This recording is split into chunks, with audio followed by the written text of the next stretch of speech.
Здравейте, приятели!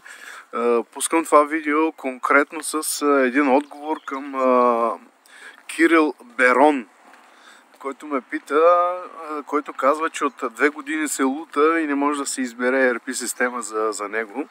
И именно за това искам да кажа и на вас, че този лайв, който ще направя на 26 в 14 часа, ще бъде именно за такива хора, които се лутат от толкова време насам и не могат да изберат ERP система.